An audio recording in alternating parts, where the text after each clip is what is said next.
isinama niya daw sa mga patapong dyaryo. Ang ibig sabihin nun, nasaan yung mga dyaryo, malamang napasama yun dun. Ako, basurero. Pag kinuha ko na, akin na, ha?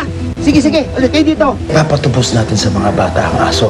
At ang hihingi natin pambayad sa kanila ay ang... Loto ticket! Susubukan namin kunin yung ticket nang hindi napapansin ni Mang Gaspar. Hindi yung paggawa lang ng ticket yung dapat natin problemahin. Baka masunog yung ticket! Ha? Ayun, nasusunog! Arte, halika! Dali! Ito na nga lang yung natitirang pag-asa namin magkakapatid eh. Tapos na wala pa. Meron akong mga tinabi rito. Baka nandito yung hinahanap ninyo. No, ito yun, Ate Joanna! Ito yun! Ibigay mo sa akin yung loto ticket na yan kung gusto mo pang makita tong aso mong buhay. Kung hindi, dadatat mo siyang isang malamig na kaldereta.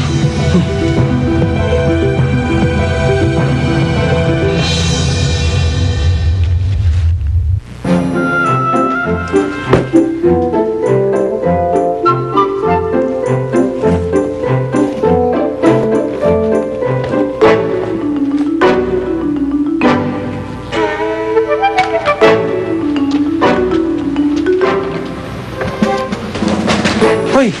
Ano naman ginagawa mo? Ano pa, edi nahanap ko yung loto ticket.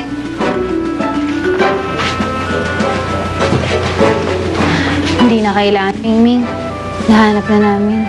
Ay, ganun ba? Eh, hindi ko na itong kinalat ko. Pero mukhang mawala ulit. Ano? Nakita niyo na, tapos nawawala ulit. Ano to? Tagu-taguan? Kailangan nila yung loto ticket eh. Kapalit ni Bantay at Mingming. Sus! Hayaan niyo na si Bantay. Humingi na lang tayo ng bagong pet kay Mang Rigor. Tsaka, sino ba naman yung nakaisip na kidnapin tapos humingi ng ransom, di ba? As if naman ipagpapalit natin 150 million para sa isang alaga. Mingming, ano ka ba? Nakalimutan mo na ba si Kuya Bernard at si Bantatay iisa? Oo nga. Pero hayaan niyo na. Deads naman na siya, di ba? Ay. Okay, fine. Ano, hindi pa siya deads. Ipagpapalit na natin yung 150 million para sa isang asong may kaluluwa sa loob. Ay, ang saya-saya! Ano mo yan? Para bakit? Kasi ate, magpapasko na.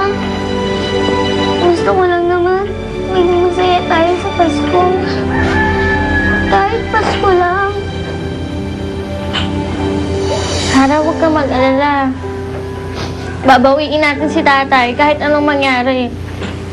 Hindi naman mahalaga sa atin yung pera eh. Ang importante, mabawi natin si tatay sa kanila. Magiging masaya na ulit tayo. Gaya ng dati.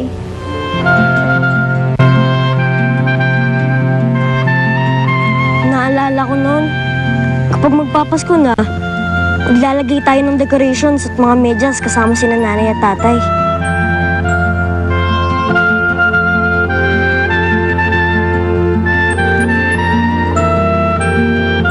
Tapos, naglalagay tayo ng Christmas tree.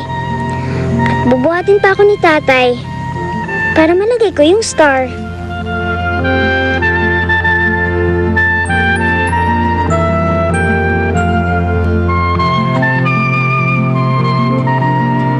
Gumising tayo ng madaling araw at kinumpleto natin ang simbang gabi.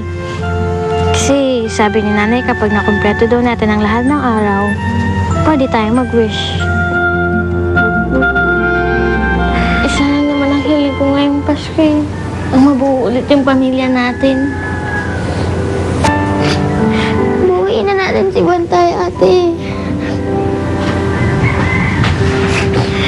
Hindi na sa mahalaga yung milyon-milyon na yan.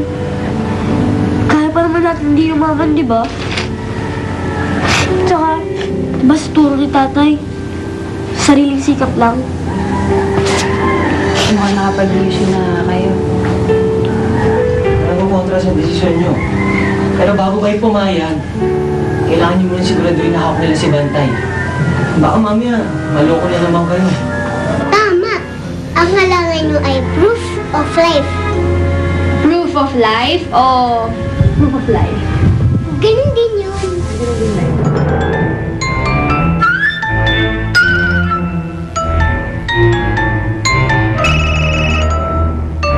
Sabi ko na nga ba eh, hindi nila matitiis itong aso nila.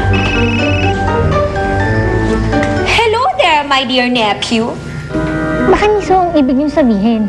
Huwag mo akong kinokorek, ha? Mabuti na lang tumawag ka. Kanina pa kita gustong makausap kaso wala akong load, kaya buti na lang tumawag ka.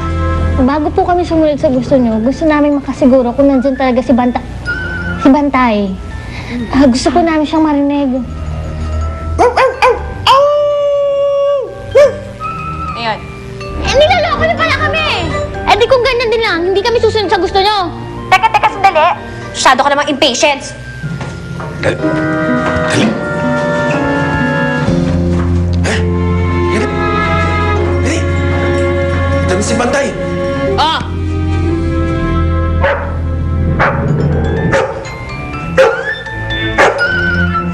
Bantatay? Bantatay! Bantatay! Ay, Bantatay!